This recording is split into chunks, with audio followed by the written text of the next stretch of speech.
off on a little trip to visit some other children whom I think you may already know.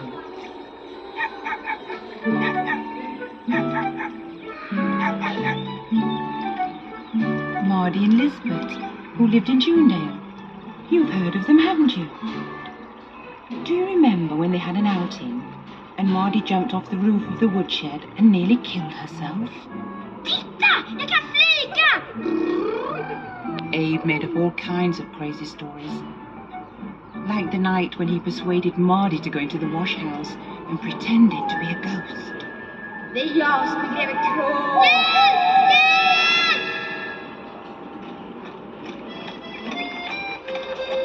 Now we're coming to Catholt, where Emil lived.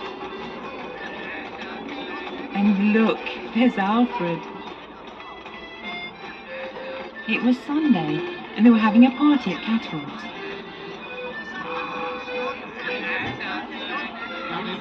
People were on their way to the party, and the flag was at the pole. Aha, that's what you thought.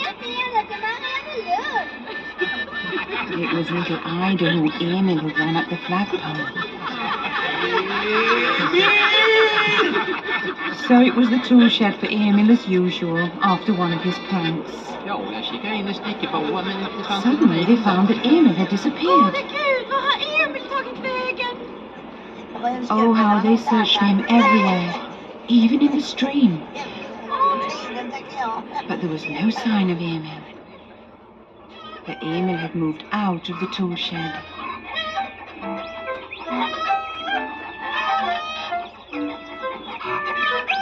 And over to the food store. And there, if you please, he lay down and went to sleep in a cupboard with a lot of sausage skins scattered around him. He had had his party. Another party everyone in Lönneberg talked about for a long time was the one given by Emil on Boxing Day. He invited all the poor, hungry people from the workhouse to come to Catholt and eat their fill. He had a good heart, that Emil.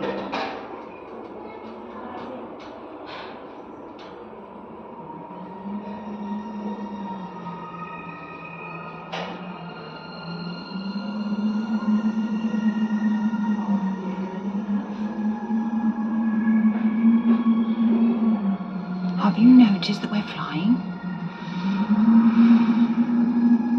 And those lights down there, that must be Vasastan in Stockholm. And Midge's house. He's probably down there, waiting for Carlson as usual. Carlson is a handsome, intelligent, and reasonably stout man in his prime. And he flies in when he likes.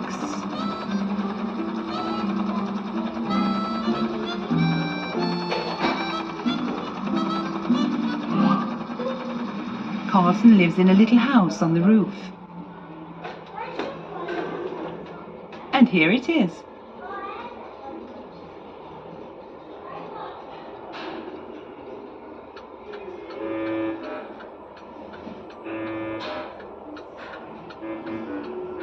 Oh dear, what a mess.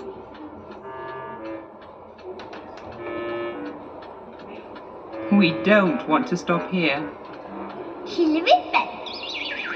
But what has happened to us now? We have become as small as Simon Small himself. He was no bigger than a thumb, and he lived under the floor under Bertil's bed.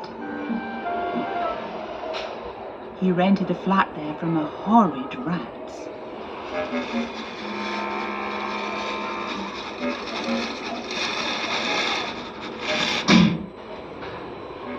Bertil wanted to be as small as Simon so that they could play together. It's fun to be so small that you can bathe in a sugar bowl.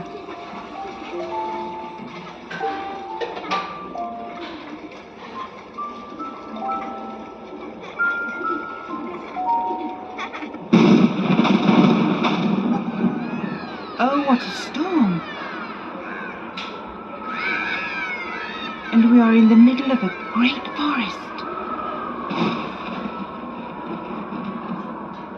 This is Mat's fort, where Mat's robbers hang out.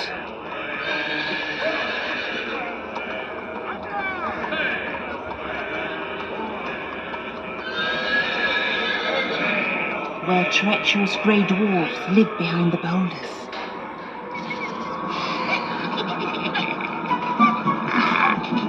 And rump hobs beneath the roots of the trees.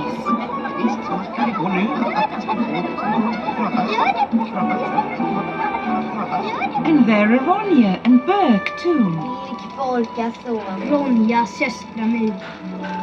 They had moved to the Bear's Cave to get some peace and escape from the row between Mat's robbers and Borka's robbers. Mat's robbers were standing beside Hell's Gap, furious because Bork's robbers had moved into the fort without permission. Orka din ärkemycket. Jag ska häva dig ut ur Mattis borgar. Tar upp pigsvängen med en Mattis! But in the end they became friends. And when spring came at last, Ronja yelled her old spring yell for joy.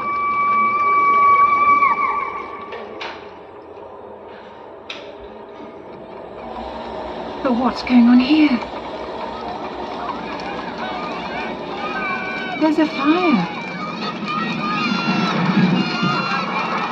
This was where Jonathan took his sick little brother on his back and jumped out of the window. There was no more Jonathan. He died when he jumped out, and poor Rusky was left alone.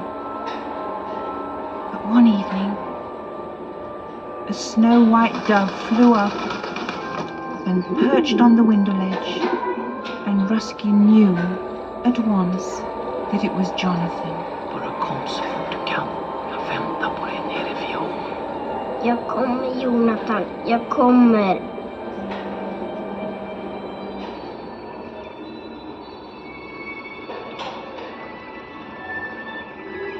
Jonathan had talked about a place called Nangijala, where you went when you were dead.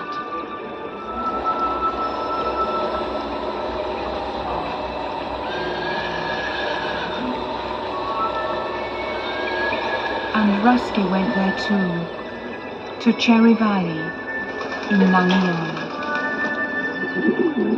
Jonathan was sitting there fishing. Imagine Rusky's joy.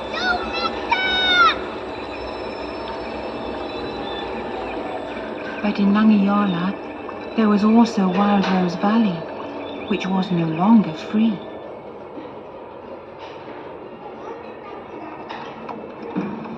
It was ruled over by cruel Tengil and his even more cruel dragon, Katla. Lejonhjärta är ännu inte funnet. Vår nåd är först efter. But an Iso grandfather, Matthias, lived there too.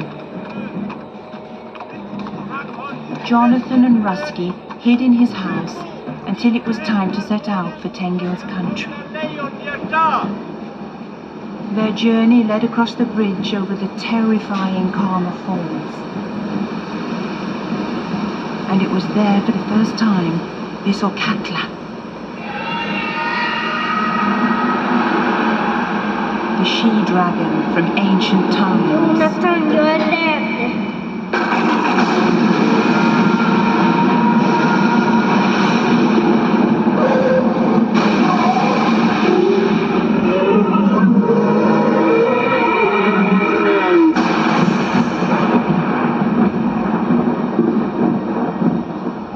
Then came the great final battle, which set Wild Rose Valley free again. But by then, Jonathan had already been paralyzed by Katla's fire.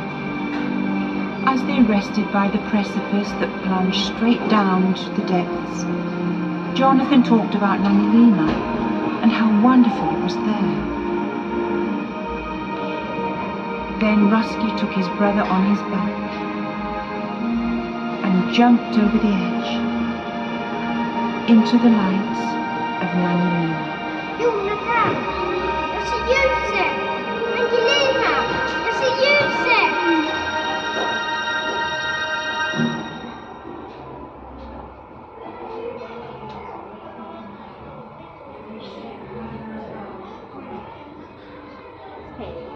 Eller tyckte du om